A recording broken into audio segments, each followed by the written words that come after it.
नमस्कार, आप सभी का मेरी चैनल एक कथा पुराणों से में स्वागत है। मेरी इस चैनल पर आपको कई अनसुनी कथा सुनने को मिलेगी। आज इस वीडियो में मैं आपको बताऊंगी कि क्यों लेना पड़ा भगवान श्री कृष्ण और श्री राधा जी को मनुष्य योनि में जन्म।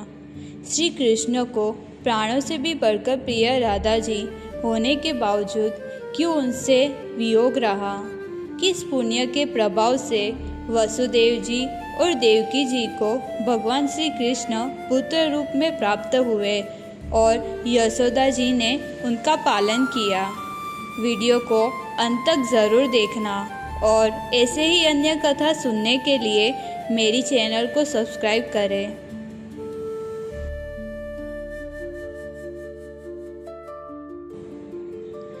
श्री राधा जी भगवान श्री कृष्ण के वाम पार्श्व से प्रकट हुई थी। वह मनोहारिणी और सुंदरियों में भी सुंदर थी। उन किशोरी के रोम कूपों से ही गोपियों का आविर्भाव हुआ, जो रूप और वेश के द्वारा भी उन्हीं की समानता करती थी, तथा श्री कृष्ण के रोम कूपों से गोपगणों का आविर्भाव हुआ, जो रूप और वेश में उन्हीं के समान थे। एक बार गोलोक में श्री कृष्ण विरजा देवी के समीप थे। श्री राधा जी को यह ठीक नहीं लगा। श्री राधा जी सखियों सहित वहां जाने लगी। तब श्री राम ने उन्हें रोकने का प्रयास किया। इस पर श्री राधा जी ने श्री राम को शाप दे दिया कि तुम असुर योनि को प्राप्त हो जाओ। तब श्री राम ने भी श्री राधा जी को यह शाप दिया कि आप भी मानव योनि में जाए। वहाँ गोकुल में श्री हरि के ही अंश महायोगी रायण नामक एक वैश्य होंगे। आपका छाया रूप उनके साथ रहेगा। अतएव भूतल पर मूल लोग आपको रायण की पत्नी समझेंगे और श्री हरि के साथ आपका विछोह रहेगा। इससे दोनों को ही शोभ हुआ। तब श्री कृष्ण ने श्री राम को सांत्वना देकर कहा कि तुम त्रिभुवन विजेता सर्वश्रेष्ठ शंखचूड़ नामक असुर होोगे और अंत में श्री शंकर के त्रिशूल से भिन्न देह होकर यहाँ मेरे पास लौट आओगे। श्री राधा जी को बड़े ही प्रेम के साथ हृदय से लगाकर भगवान ने कहा, वारा कल्प में मैं पृथ्वी पर जाऊंगा और व्रज में जाकर वहाँ के पवित्र काननों में तुम्हारे साथ विहार करूंगा। मेरे रहते तुमको क्या भय है। यह सब श्री राधा जी और श्री कृष्ण की लीला ही है, जो व्रज में परम दिव्य पवित्रतम विलक्षण प्रेम रस धारा बहाने के लिए निमित्त से पृथ्वी पर अवतीर्ण हुए। प्राचीन काल की बात है। वारा कल्प में पृथ्वी असुरों के अधिक भार से आक्रांत हो गई थी। अतः शोक से अत्यंत पीड़ित होकर पृथ्वी देवताओं के साथ ब्रह्मलोक में जाकर अपनी व्यथा सुनाई। बाद में ब्रह्मा जी, शिव जी तथा श्री हरि की आज्ञा से सभी गोलोक में श्री कृष्ण के पास गए और उनकी स्तुति की। श्री कृष्ण स्तुति से उनका अभिप्राय समझ जाते हैं।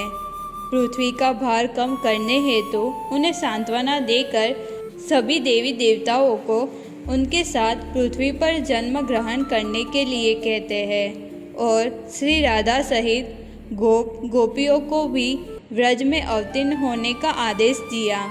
उन्होंने गोपों और गोपियों को बुलाकर कहा, गोपों और गोपियों सुनो, तुम सब के सब नंदराय जी का जो उत्कृष्ट व्रज है वहाँ जाओ।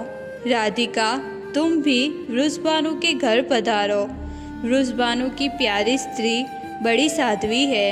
उनका नाम कलावती है। वे सुबल की पुत्री है और लक्ष्मी के अंश से प्रकट हुई है। वास्तव में वे पितरों की मानसी कन्या है तथा नारियों में धन्या और मान्या समझी जाती है। पूर्व काल में दुर्वासा के शाप से उनका व्रज मंडल में गोप के घर में जन्म हुआ है। तुम गोकुल में अयोनिजा रूप से प्रकट होगी, मैं भी अयोनिज रूप से ही अपने आप को प्रकट करूँगा, क्योंकि हम दोनों का गर्भ में निवास करना संभव नहीं है। श्री कृष्ण के वियोग से श्री राधा जी दुखी हो उनके नेत्रों में आंसू भर जाते हैं।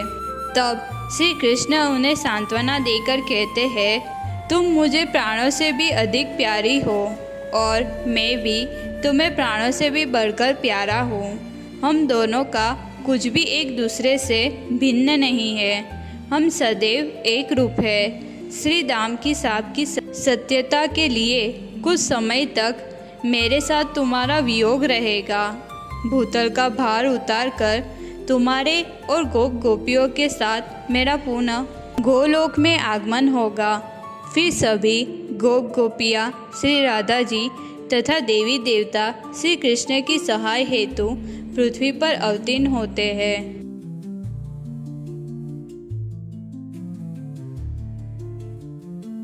एक समय की बात है, पुण्यदायक भारतवर्ष में गौतम आश्रम के समीप गंधमादन पर्वत पर धरा और द्रोण ने तपस्या आरंभ की।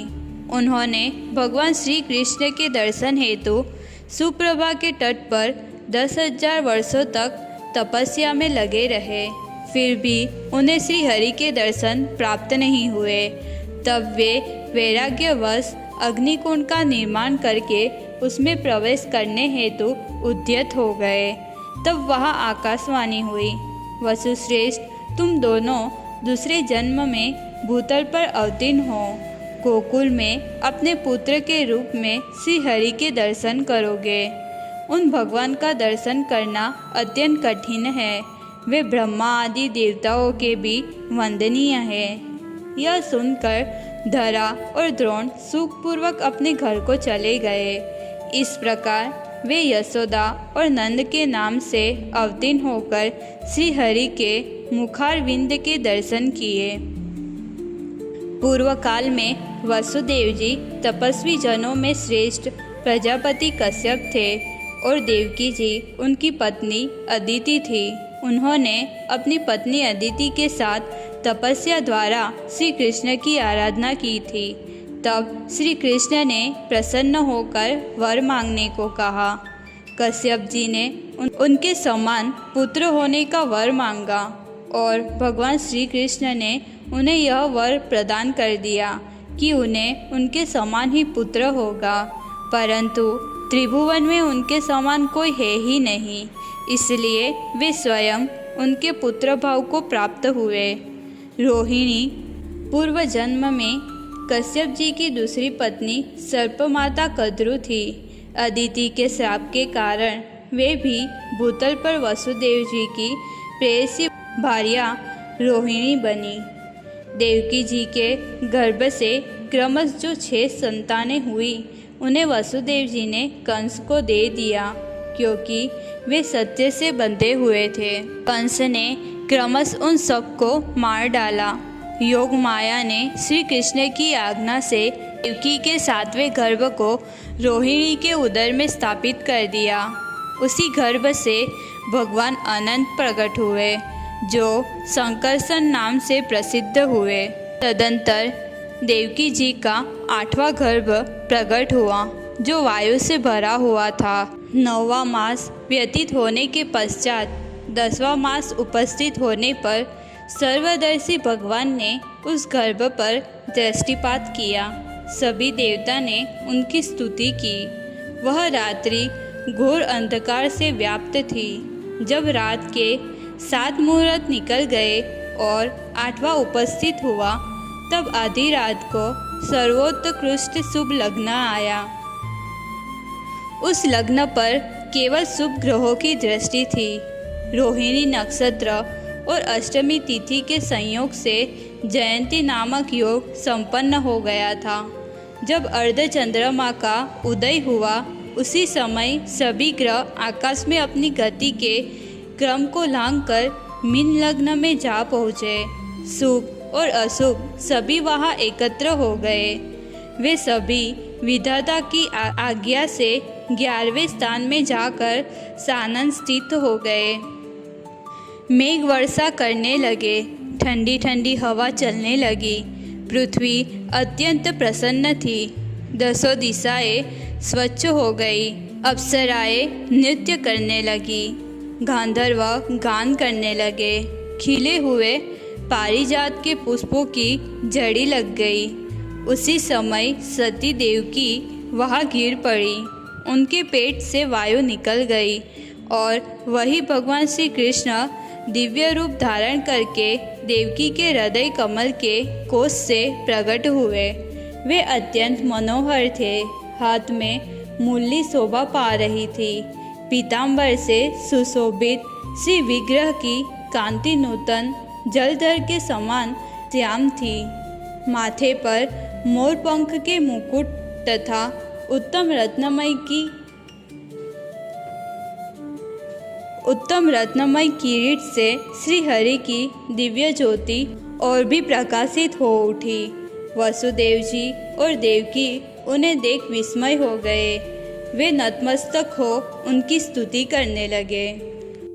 श्रीमंत मिन्द्रियातीत मत्सरम निर्गुणम विभुम ध्याना संध्यम च सर्वेषां परमात्मा नमीश्वरम।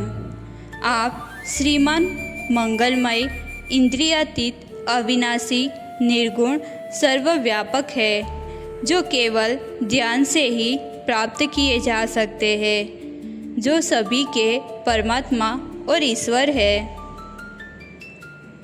स्वेच्छामयम सर्वरूपम स्वेच्छारूपधरम परम निर्लिप्तम परम ब्रह्म बीज रूपम सनातनम।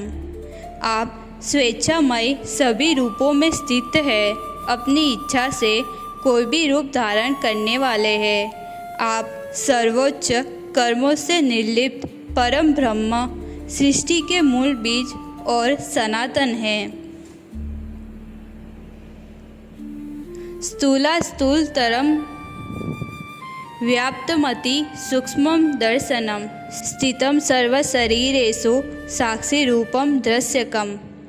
आप स्थूल से भी अधिक स्थूल है, सर्वत्र व्याप्त है, अत्यंत सूक्ष्म है और दृष्टि से परे इंद्रिय गोचर नहीं है। आप सभी शरीरों में साक्षी रूप में मौजूद है, किंतु फिर भी अदृश्य है।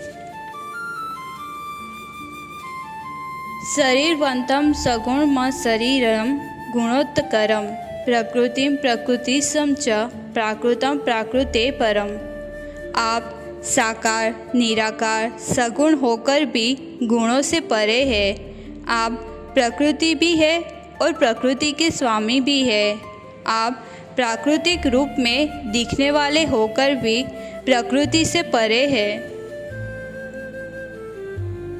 सर्वेशम सर्वरूपम च सर्वांतकरम व्यवम सर्वाधारम निराधारम निर्व्यूहम स्तोमि किम विभो। अब सर्वेश्वर, सर्वरूप, सर्वांतक, सबका अंत करने वाले और अव्ययी है। आप सबके आधार है, पर स्वयं किसी पर आधारित नहीं है।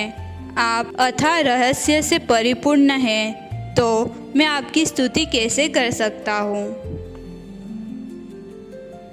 अनंतः स्तवने शक्तो शक्ता देवी सरस्वती यम स्तोतुम समर्थश्च पंचवक्त्र षडानना। भगवान अनंत विष्णु भी आपकी स्तुति करने में असमर्थ है। देवी सरस्वती भी आपकी महिमा का पूरी तरह वर्णन नहीं कर सकती। पंचमुखी शिव और षडानन यानी कार्तिकेय भी आपकी पूर्ण स्तुति नहीं कर सकते। चतुर्मुखो वेद कर्तायम स्तोतुम समः सदा गणेशो न समर्थश्च योगींद्राणम गुरोर्गुरु। 4 मुखों वाले ब्रह्म जो वेदों के रचयिता है तथा भगवान गणेश भी आपकी स्तुति करने में असमर्थ है, और आप तो योगियों के गुरु के भी गुरु हैं। ऋषियो देवतास्यैव मुनीन्द्र मनु मानवा स्वप्ने तेषां दृश्यं च त्वामेव की स्तुवन्ति ते। ऋषि, देवता, महान मुनि, मनु और समस्त मानव की दृष्टि में आप कभी आए ही नहीं हैं। वे भला आपकी सही प्रकार से स्तुति कैसे कर सकते हैं? श्रुतयस्तवने सक्ता किं स्तुवन्ति विपश्चित विहायेवं शरीरं च बालो भवितुमर्हसि। जब श्रुतियाँ आपकी स्तुति नहीं कर सकती तो विद्वान लोग क्या कर सकते हैं? मेरी आपसे इतनी ही प्रार्थना है कि आप ऐसे दिव्य शरीर को त्याग कर बालक का रूप धारण कर ले।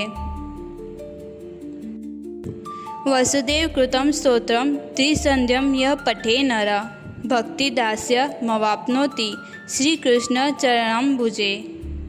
जो मनुष्य वसुदेव द्वारा रचित इस स्तोत्र को तीनों संध्या में पढ़ता है वह श्री कृष्ण के कमल रूपी चरणों में भक्ति रूपी दास्य भाव प्राप्त करता है। विशिष्ट पुत्रम लभते हरिदासम गुणान्वितम संकटम निस्तरेत तूर्ण शत्रुभीत्या प्रमुच्यते। जो इस स्तोत्र का पाठ करता है वह श्रेष्ठ गुणों से युक्त हरिभक्त पुत्र प्राप्त करता है। वह संकटों से शीघ्र छुटकारा पाता है और शत्रुओं के भय से मुक्त हो जाता है। यह स्तुति सुनकर श्री कृष्ण बोले, मैं तपस्याओं के फल से ही इस समय तुम्हारा पुत्र हुआ हूँ। पूर्व काल में तुम तपस्वी जनों में श्रेष्ठ प्रजापति कश्यप थे और ये सुतपा माता अदिति के साथ तपस्या की थी और मेरे समान पुत्र का वर मांगा था। उस तपस्या के प्रभाव से इस समय आप मेरे पिता वसुदेव हुए और उत्तम तपस्या वाली पतिव्रता देव माता अदिति ही इस समय अपने अंश से मेरी माता देवकी के रूप में प्रकट हुई है। आप और माता अदिति से ही मैं अंशतः वामन रूप में अवतीर्ण हुआ था, किंतु इस समय आपके तप के फल से मैं परिपूर्णतम परमात्मा ही पुत्र रूप में प्रकट हुआ हूँ। इसलिए अब आप निश्चय ही जीवन मुक्त हो जाओगे। तात अब तुम मुझे लेकर शीघ्र ही व्रज में चलो और यशोदा के घर में मुझे रखकर वहाँ उत्पन्न हुई माया को ले आओ तथा यहाँ उसे अपने पास रख लो। ऐसा कहकर श्री हरि वहाँ तुरंत शिशु रूप हो गए।